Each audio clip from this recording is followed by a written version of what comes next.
Dilmurod Orziqul, Buxoro davlat tibbiyot instituti oftalmologiya kafedrasi assistenti, oftalmolog vrachman. Bugungi kunda Prezidentimiz Shavkat Miromonovich Mirziyoyevning tashabbuslari bilan hozirgi kunda nafaqat tibbiyot muassasasi shifokorlari, balki Buxoro davlat tibbiyot instituti, Human tibbiyot instituti professor o'qituvchilari ham aholini sog'lom turmush tarzini yanada rivojlantirishga o'z hissalarini qo'shib kelmoqdamiz va ushbu chora-tadbirlarni biri sifatida bugungi tibbiy ko'rikni aytishimiz mumkin. Bugungi tibbiy ko'rikimiz G'ijduvon tumanida o'tkazilgan bo'lib, 50 dan ortiq ayollarni va bolalarni tibbiy ko'rikdan o'tkazgan bo'lsak, ularga albatta o'z jarayoni o'zida kerakli davo choralarini amalga oshirdik. Ba'zi o'sha bemorlarimizni statsionarga yo'llanma berdik, kerakli maslahatlarni ham berib o'tdik.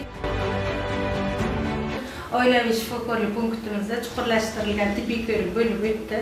Bu tibbiy ko'rikda Buxoro davlat tibbiyot instituti professorlari, shifokorlari qatnashdi. Bugungi tibbiy ko'rigimizda 120 dan ortiq bemorlarimiz tibbiy ko'rikdan o'tkazildi. Bemorimizga hamma shifokorlarimiz o'zlarini maslahatlarini berishdi. Statsionarga yotishi kerak bo'lgan bemorlarimizga yo'llanmalar berildi.